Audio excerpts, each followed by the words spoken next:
All right, so we're here today to have a DEI Colloquium post discussion. We had a colloquium, the School of Engineering DEI Colloquium on February 5th, which was 2 weeks ago. That colloquium featured speaker Karl Reid, who spoke on the value of DEI in STEM. During that particular colloquium, we had a electronic intrusion, a Zoom bomb, if you will, that ended with a racial epithet being written across the screen. And that was a shock to the system. And so for the past 2 weeks, there have been attempts at actually, if you will, providing opportunity for healing during from that event, but also other things have happened. But this is a focus on that the colloquium itself and the message that it was intending to have.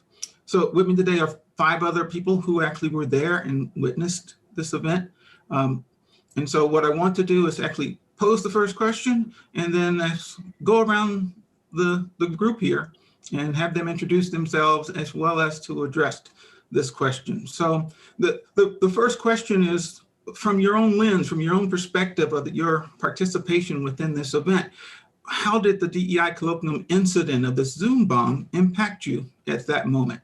So I'm going to ask our speaker, Karl Reid, Dr. Karl Reid, to actually provide his Thank you for the ongoing conversations that I've had with you and with members of the administration and with Ola, some of the students as well, post colloquium about this. But the question was really how did it impact me at the moment? So I was about 2/3, 3/4 of the way through my talk about why diversity and inclusion matter and making the case from an engineer's perspective when it happened. And, my first reaction was because somebody scribbled, hi daddy on the screen, was that, I didn't even know what to say, because this is the first time this has happened to me. It's happened in the past to members of our organization, the National Society of Black Engineers, but it was the first time it happened. And I was really expecting someone from Tufts to kind of really resolve this quickly. Mm-hmm. And because I had the screen share and the control of the screen, and apparently everybody else was muted, there was a kind of a delay. And so I figured out, bringing the slide down would eliminate the scribble.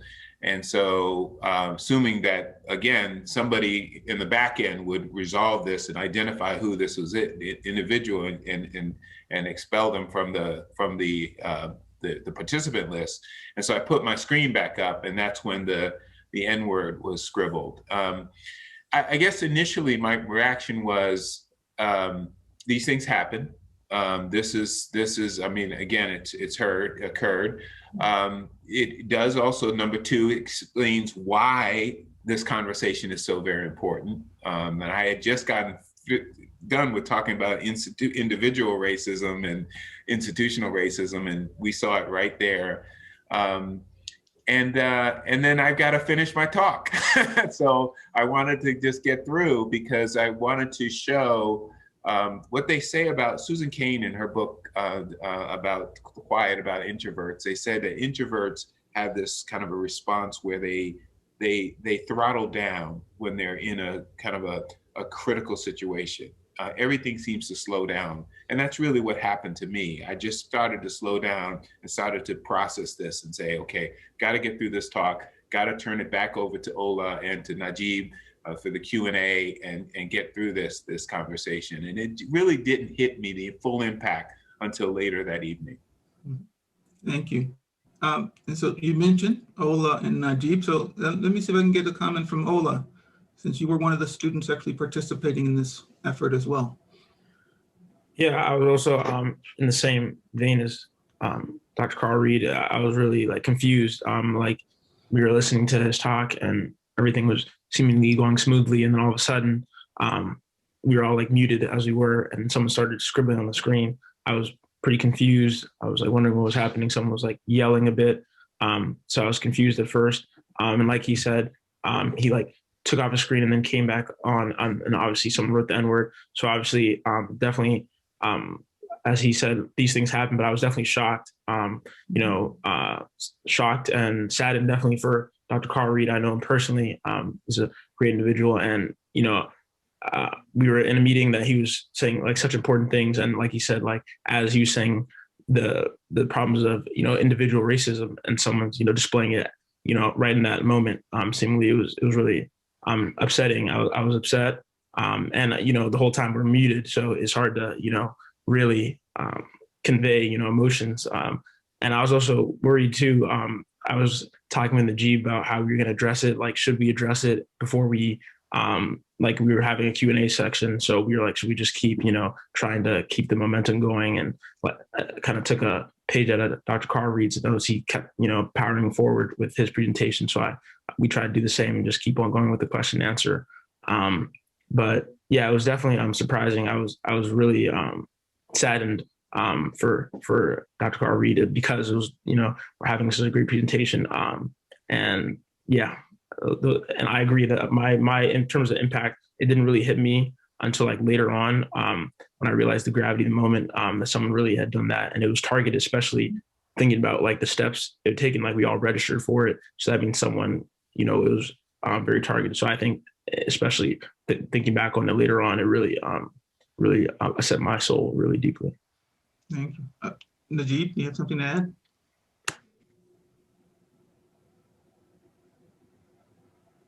Oh, you're still muted for some reason. Sorry about that. Can you hear me now? Yes, thank you. Awesome. Okay, yeah. So I was saying, actually, at the time of the incident, I didn't know that the N-word was scribbled. I only knew that someone had scribbled all over the screen. And so at the time, I was really just shocked that someone was able to do that. And I know there was, in my opinion, the delay was just too long for the nature of the event, and especially for the gravity of the topics that were being discussed. So at the moment, I was just shocked. And it wasn't until after the event that I realized what had been scribbled. And so at that time, I was very shocked. I was very, it was a bit infuriating that someone would do this at an event that was specifically meant to discuss diversity, equity, and inclusion. I think that was one of the parts that really made me think, like, I mean, this along with the incident that happened right after that couldn't have been a clear example of this still exists. People are still unaware, and the very fine meaning of racism still exists in people all around. And we happened to witness that. And so it wasn't until after the event, like I said, it was very disheartening to hear that.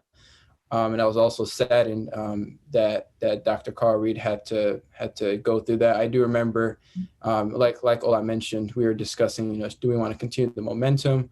Because I noticed that Dr. Karl Reid was just like pushing through it. So that was, I do acknowledge that. But yeah, it was very disheartening. And from there, Ola and I tried to come up with action items and tried to be action oriented with how to move forward. Because again, like Dr. Karl Reid said, these things do happen, and it's, we have to take forward steps. Thank you. Yeah, I agree. These things do happen. It's just sad that it happened for this particular event. So I myself am still working through it not as it happens, but that it had to happen for this event, and that it happened through the process that it did. So yes, there are things that Tufts is doing and working towards making our sites safer and all of those things, but still the event has happened. So let me go to Ellise, because Ellise had the opportunity to actually introduce Dr. Reid. So Ellise. Thank you. So I felt many of the things that the previous speakers have felt in reference to, disbelief, and it's very sad.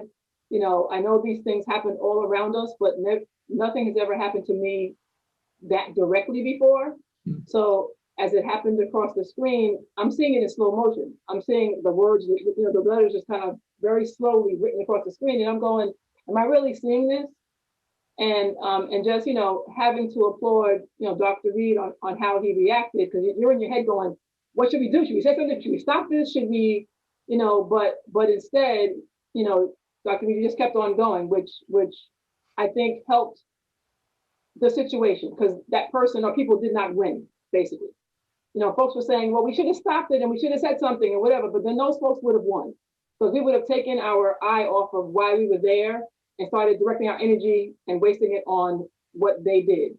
So, kind of reflecting, I'm glad we didn't stop it or whatever, because that would defeat the whole purpose. And that was their goal, was to defeat our purpose.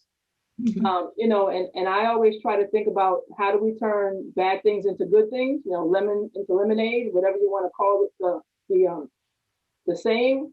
And what I was thinking about when it actually happened is the people who don't think these things happen, who are now on this call, other adults in the room, faculty and staff, who are probably mostly white, they're now seeing it happen for perhaps their first time.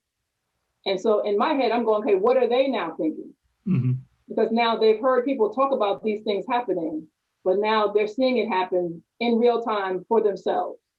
And I was kind of hoping that it was going to help them reflect on, okay, maybe I need to kind of adjust the way that I do things and say things, et cetera. So I was kind of thinking about the audience when this occurred, after I kind of got over the shock of it all.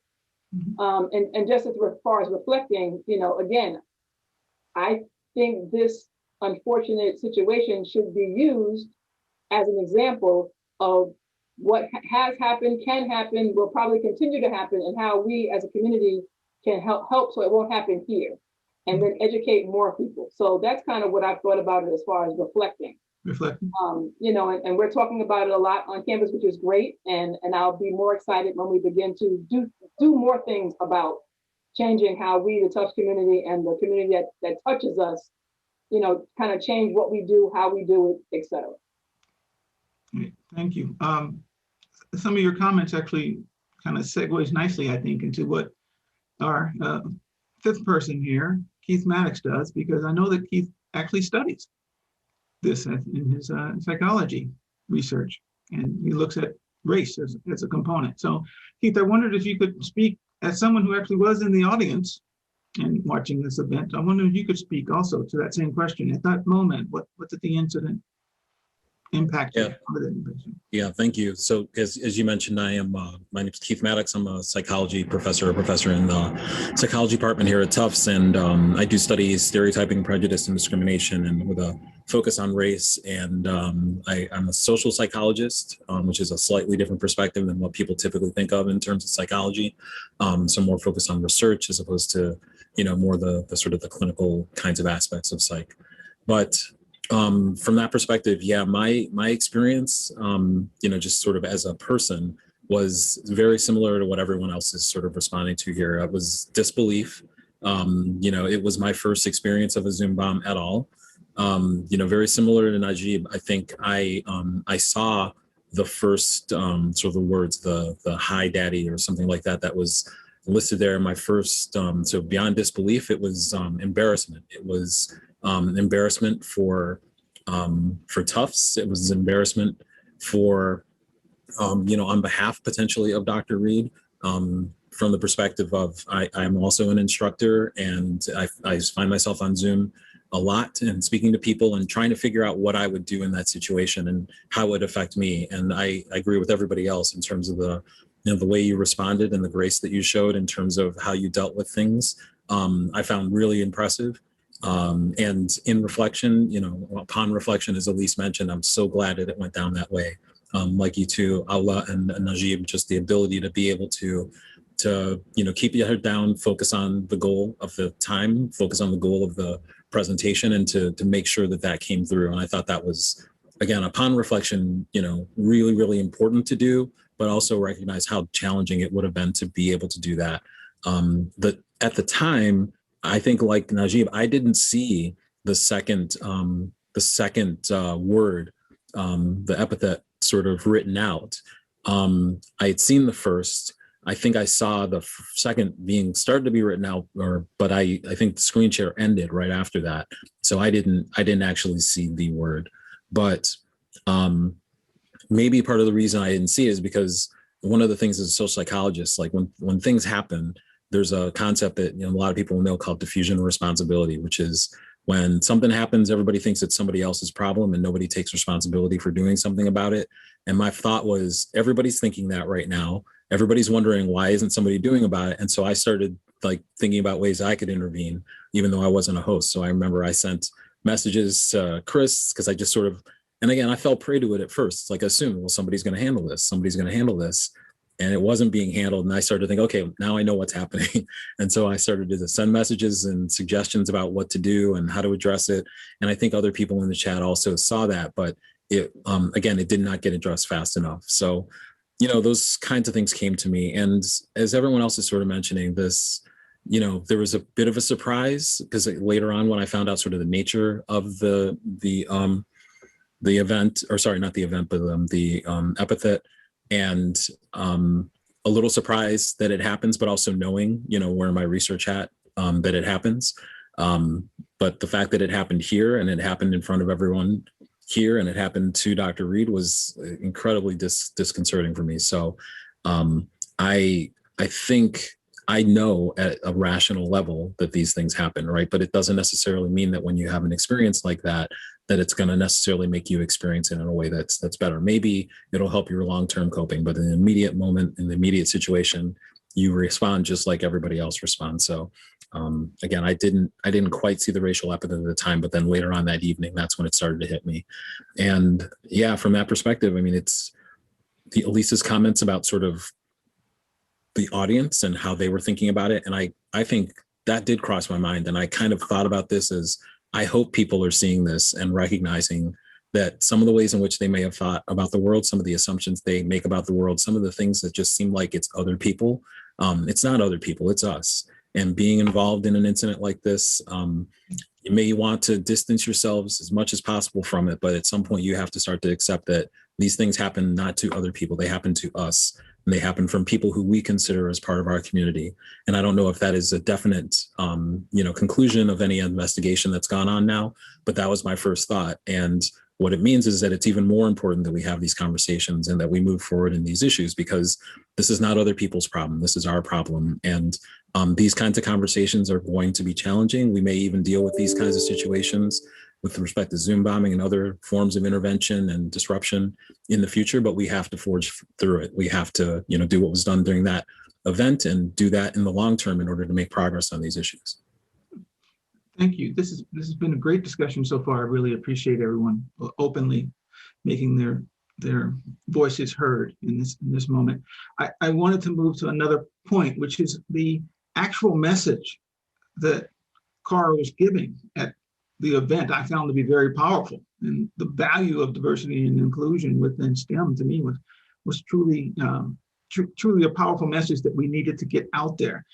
And so I wanted to see how, just hearing your other responses, I wanted to see if maybe you wanted to even add more to it in terms of how the incident itself, this Zoom bombing incident, actually changes that message, or does it allow us to really think about ways to reinforce that message of its value? So I'm going to leave this open to anyone to speak right now that wants to speak to that point.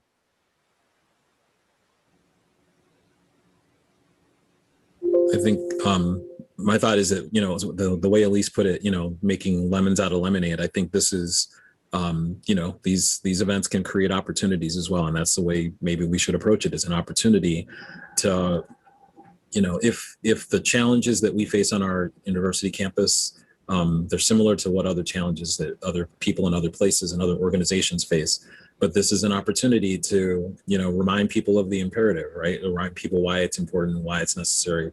And then it also, we don't really have a good sense of what motivated that, other than just not wanting to be a part of this message. Maybe it was the message that they were responding to. Maybe it was the identity of the speaker that they were responding to. We're not quite sure, but it's one of those things, and we have to work on multiple fronts, and maybe both of those things, but we have to work on multiple fronts in order to be able to address the attitudes of the people in our community and to come to some common understanding about what our shared values are, and that again, there are lots of technical things that we could have done to kind of prevent that from happening. But what we have to do is focus on the motivation that somebody had to want to do it. And if we can start to do things that are going to target that motivation, then, we'll get rid of it technically. We can keep people from being able to, write on screens and things like that. But we want to target that motivation, why people want to do it. And frankly, we want to try to create an environment where people don't feel like they have the license to do something like that, that they, even if they want to do it, they shouldn't do it. They can't do it. So I think that it's important that we try to make sure to set up some expectations and some norms and some guidelines about what we expect from people on this campus and people in our community in terms of how they conduct themselves. And I think a lot of times those norms and guidelines, people are going to push against them, but over time, they start to be a bigger part of how people start to think about themselves, how they think about how they act and interact with other people on that in that environment on that campus. And if we start using that as kind of standards, not just for how we evaluate the people who are here, but how we make decisions about the people that we want to join our community in the future, and start to recognize that there are standards that are important that they hold up to, I think we're going to make better progress on these issues in the longer term. Anyone else have a comment regarding the message, I think? No, I'll add, and I did not introduce myself the first time. So hi, Ellise Lamotte. I'm the director for the Center for STEM Diversity here at Tufts University. And what I would add is, we talk about making sure that STEM is diverse and inclusive because it's important to make sure that ideas from everyone is included in the development and production of scientific ideas and products, et cetera, et cetera. But I think and I also think it's important to also emphasize that it's socially just. It's just it's the right thing to do. I don't want companies and or schools to say, okay, all of our older engineers are retiring and whatnot. So we need some new people in here. So we're doing it because we have to. We're doing it because we need to still build those widgets.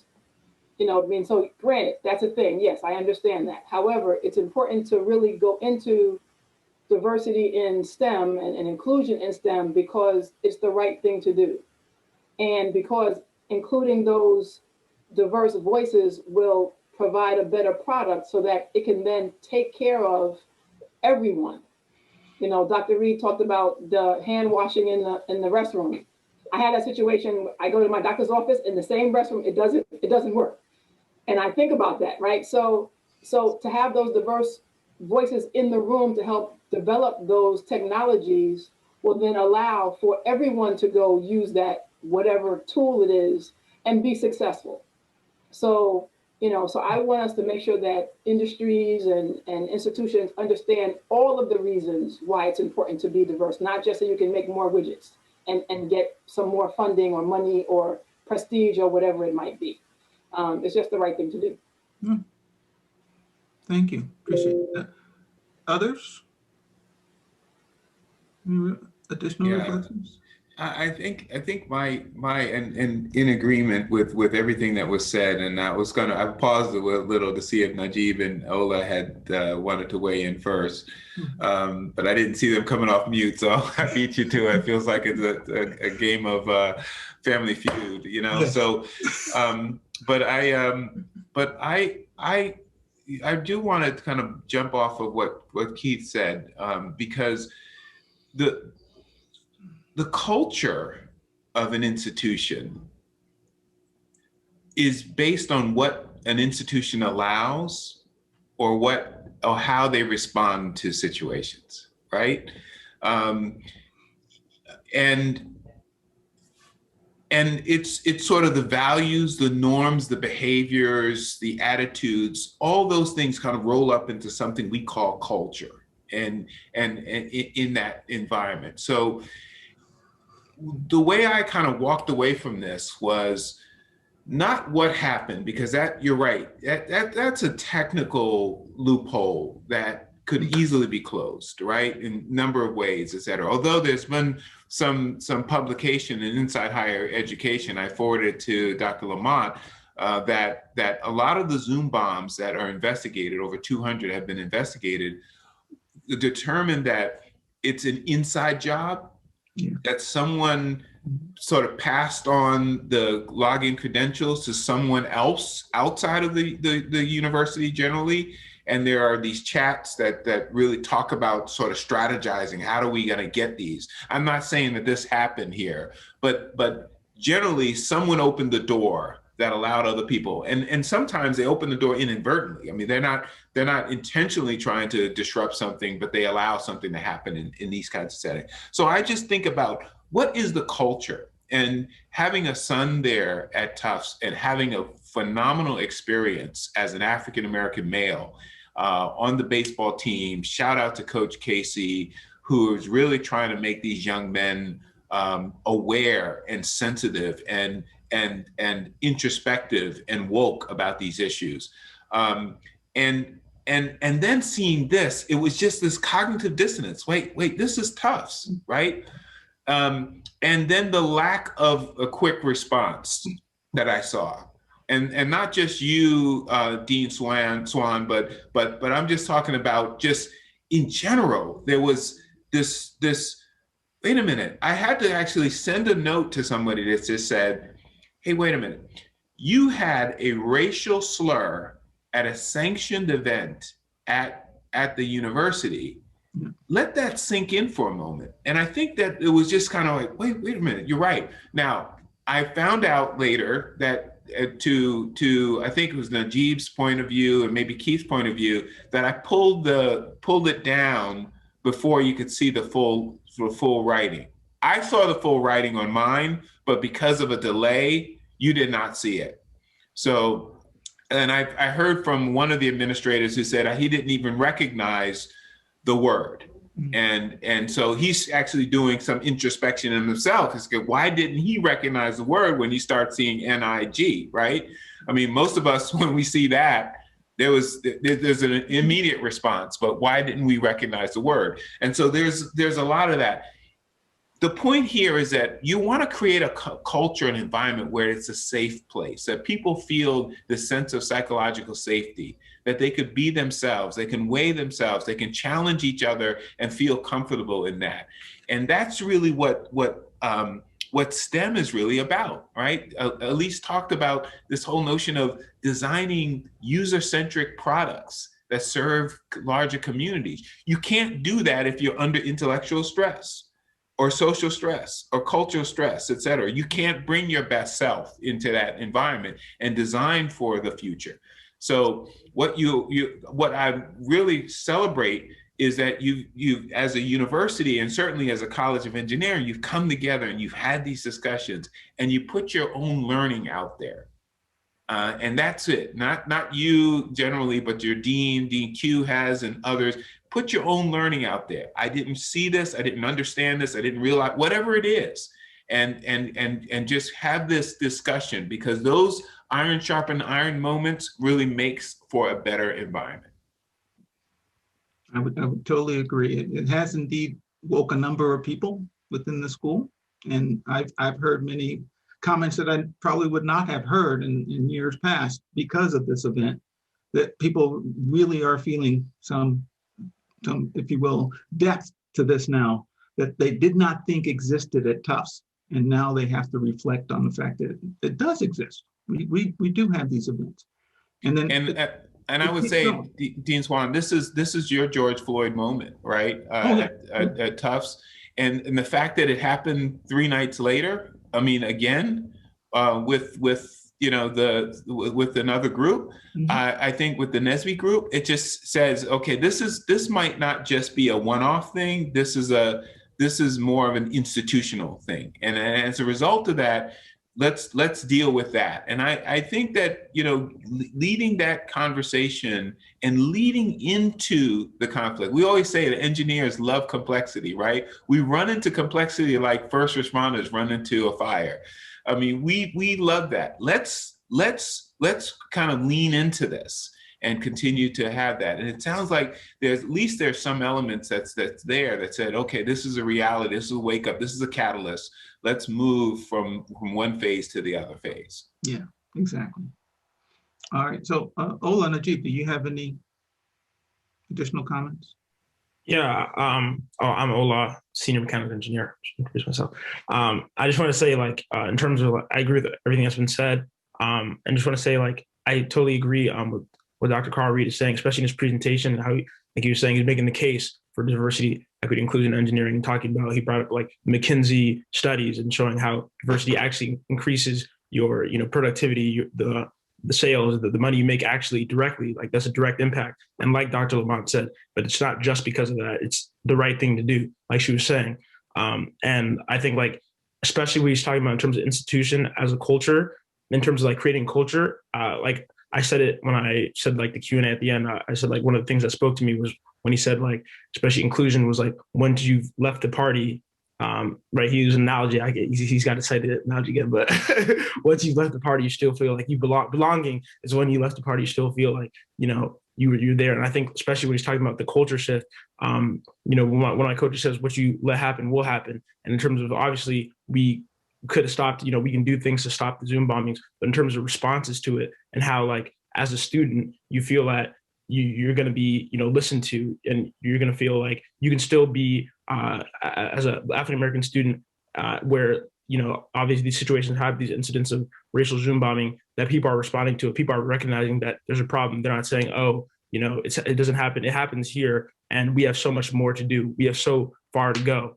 I think that's really the thing that we have to, address here, that a lot of times people sit on their laurels when it comes to diversity or, increasing a culture and making a culture change. They want to move slowly, but we have so far to go and we can't wait. We have to go now, because obviously it's happening here, and there's no time to let people feel like they don't belong. Let people, like the kids that come, who's a freshman who comes in right now, they're wondering, will I be able to, feel safe as an engineer at Tufts? I can't even imagine, that, especially in our own meeting, saying, like, if we had kids at our meeting, and the things that they had to experience if they were part of the Zoom bombing. So I think that the culture shift and the effort has to be full throttle, and it comes down to the institution and the students together working just to really create an inclusive environment.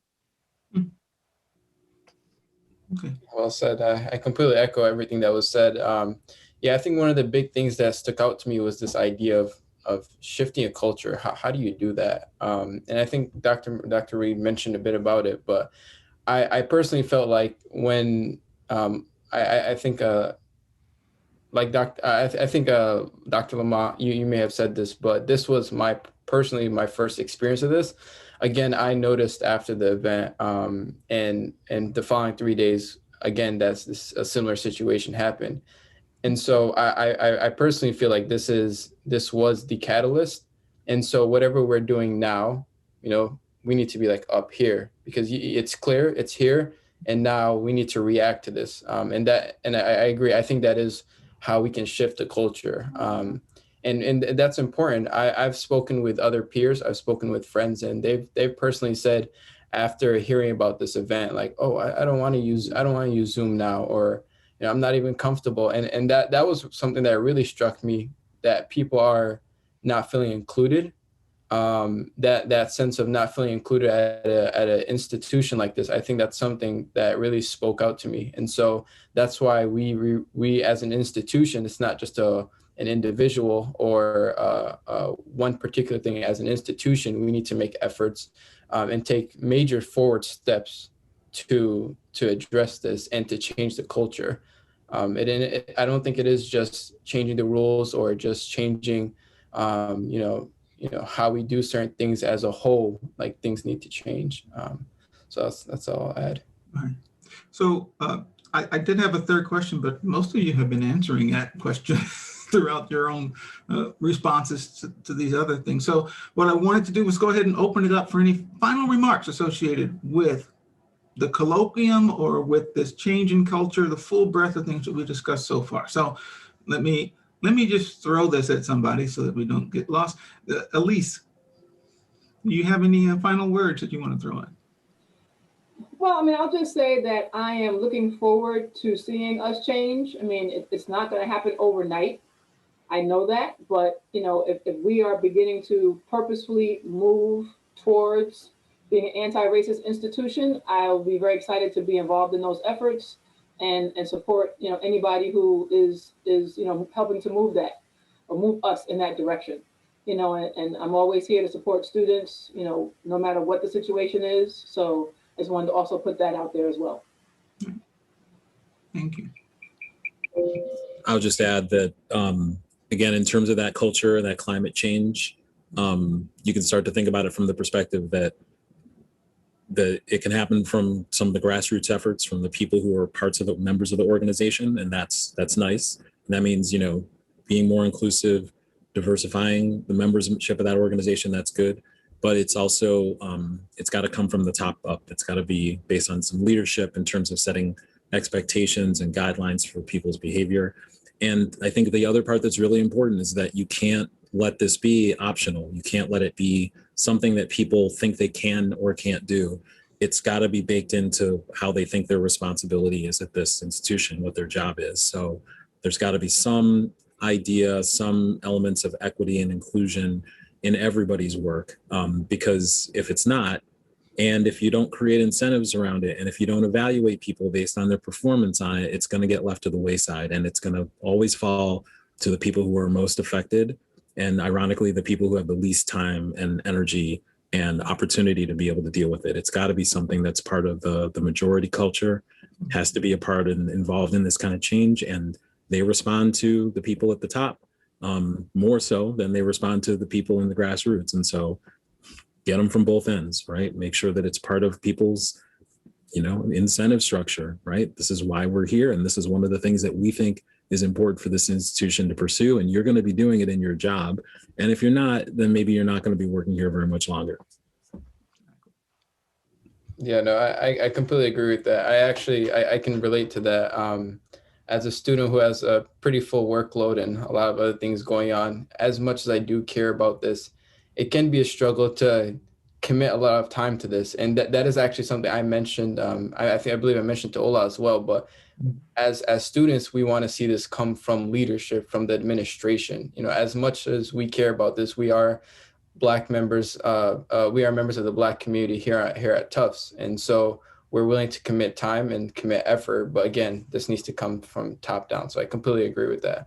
I'll also add that I think it's critical that we don't let things taper off. I've seen situations where, an incident happens, a certain thing happens, and there's a lot of momentum. People talk about it, but then it just kind of dies down. So I think it's essential that we are holding each other accountable as an institution and making sure that we continue, we maintain that momentum of addressing this and making Tufts as a whole more inclusive and have more diversity and equity. And personally, I'm willing to do what I can as much as possible to hold the institution accountable and anything else that I can help with. Yeah, I want to echo that. And I just want to say, especially in terms of culture shift, I would say action is the best policy. And in terms of action, I think doing things like joining the 50K coalition, I know some of us already talked about it, talked to Dr. Lamotte, Dr. Reid about it, and, increasing the actual diversity equity at the school of engineering itself, doing things like adding diversity, equity, inclusion to the curriculum. I know we talked about that with Dean Swan, and we had a meeting about that, and actually adding it to our engineering classes. That's a big step we can take. Another step, like adding visiting professors who are, diverse, from people of color, from diverse backgrounds, and like we talked about that top down, if you add more diversity in your actual faculty, that helps push it along. It's not just the students, but also people teaching the curriculum. So I think those action items, that some things that we've been working with, like talking about since last semester with Dean Swan, but like Najib said, just keeping that momentum, not letting it taper down, and keeping our foot on the throttle, making sure that the culture shift doesn't happen overnight. It's a long journey, but if we stay committed, that's what's going to happen. Thank you. Dr. Reid. Yeah, and I'll just say that, as you would expect, there have been several other presentations I've given since that Friday 2 weeks ago, and I didn't realize the full effect it had on me until someone accidentally came off mute and I heard background noise, and my anxiety level just shot up immediately. And it was almost like I had a post-traumatic stress situation right there. And so it was grateful for people to reach out after. I talked to Tony Monaco, I talked to your president, I talked to Dean Q, I talked to others about the incident, and they apologized and what they were going to do to put in place in order to at least stimulate conversation on campus about these things. Since that time, there have been two different responses that I've seen, and there have been two universities in the area, in the Boston area, that have responded. One is my future university, and the other is another one. And there was a recent Boston Globe article about a series of racial incidents on that campus. And the response, the way the article frames it, is that the administration is just going out and attacking and addressing each incident. It's like a game of whack-a-mole, right? Each incident pops up, they just pound it down, they address it, they sanction the student, and that's it. But the students talk about the fact that they're fearful, even in their dorm rooms, about going out on that campus and interacting on that campus. That in contrast with what Northeastern has done recently. So Northeastern heard about this incident and they convened a cabinet meeting to address their security and what they would do if something like this happens and how they would respond. And obviously how to prevent it from happening. And so they pulled me into a discussion. I haven't even started there officially, and asked me my suggestions and my recommendation. And they are trying to get out ahead of this as an institution. I think the real goal is not to play whack-a-mole and not even to get out ahead of it and how to respond in language and messaging, but to what was said earlier, to create a culture in which these things don't happen as much. And when they do, there's not just an administration response, but there is a bystander response, that people are jumping in and saying, that is not acceptable here in this university. And when we get there, I think that's when we get to our North Star of creating an inclusive environment, where everyone jumps in and said, this is not acceptable here, as I have heard in elements of the community at Tufts. So I really am grateful for this conversation. Dean Swan, thank you for just stimulating us in creating this environment for us to have this conversation, but the conversation has to continue because this is the long game. True. So again, I want to thank everyone for actually coming in today as well. I think it was a great discussion. Thank you for your openness. Thank you for your words and your ideas that I think now can be carried forward in what Tufts wants to become. So with that, I end, and we'll look forward to the next DEI Colloquium.